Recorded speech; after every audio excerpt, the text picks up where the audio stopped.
guys want a shot at winning a copy of Call of Duty World War II for the console of your choice for absolutely free, a couple of my friends and I are doing a little giveaway. Link is down there in the description below. Go check it out if you're interested. Probably one of the biggest things that I've heard out of the PC beta, especially from those people that are primarily console gamers as well, that have jumped on to play the PC beta to get a feel of how mouse and keyboard works with it, how the port feels on PC, or maybe just to have another extra weekend since it is an open beta. What I've heard primarily out of players like this deals a little bit with why is there not an FOV slider for consoles? And that's something that is a very valid question, something that, of course, is probably going to be asked a lot more throughout the next day and a half or so that the beta is live on PC. And again, it's something that, rightfully so, is a very valid question because FOV sliders having the ability to change that FOV is fantastic. I personally love playing on PC, having that higher FOV than that of what I do on console, but it is something that there is logical reasoning for as to why it's not there on console Call of Duty games as of yet. So in this one, I want to take a look at that reasoning and explain to you guys a little bit of why it makes sense why we haven't seen one on console COD as of yet. As for the future, who knows? I think it'd be absolutely sick to have it on console, an FOV slider, but I guess as of right now, we can't do much more than just speculate. But as for why it doesn't actually make its way over into the developments of the console versions of the game, that being Xbox One and PS4, is that it actually does directly affect performance of the game. When you widen the field of view, more objects become visible on the screen, and it could reduce the frame rate, which is something that Call of Duty has always strived for, that frame rate in particular as well. So the fluid motion of the game, keeping that as an utmost priority, is something that kind of can be compromised by the ability to add in an FOV slider. So whereas we see them on PC, that's where we primarily see FOV sliders in any game. Yes, there are a few, and we'll get to that in a second, that are on console, but on a PC, it's essentially pretty much fine because you likely have the spare power to compensate for that in whatever build you're playing. And that's something that's, of course, afterwards, if it doesn't necessarily correlate where you have enough power to compensate for that FOV at the certain render resolution you want, you can always scale back your rendering in-game to make up for that.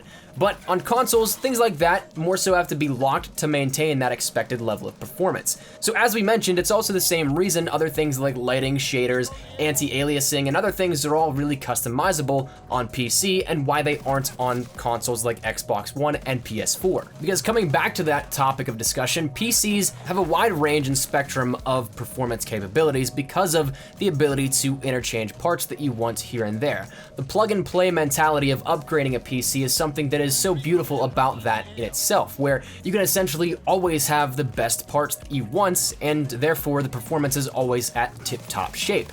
So people's specs for their PCs will range from all over the place. Somebody may have a good build, somebody may have a great build, and somebody may have an absolutely insane build.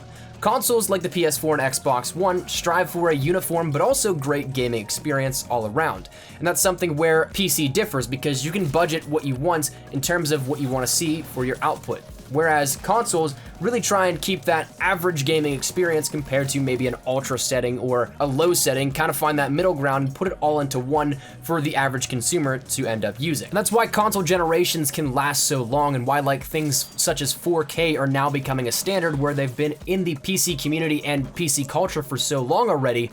That sort of stuff is just brand new to the console scene because, again, it's more so tailored to one uniform, great gaming experience. If they can bring everything up to that capability, they're going to in that sense. So when it comes down to it, especially on the topic of an FOV slider, consoles lack the ability to give choice when potentially sacrificing performance because that experience has to be uniform. Now, of course, that's not to say that it can't ever happen, and it has happened in a handful of times, especially as of recently.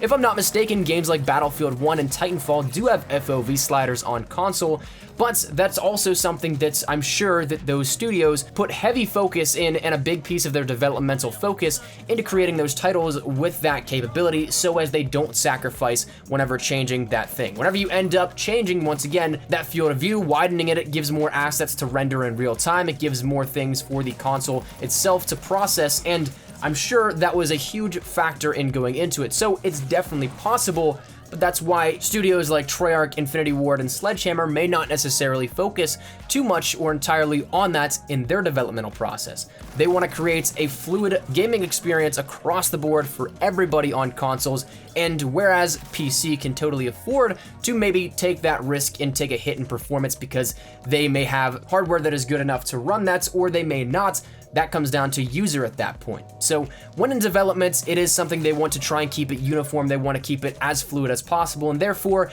taking those sort of risks might not necessarily be the greatest idea for them.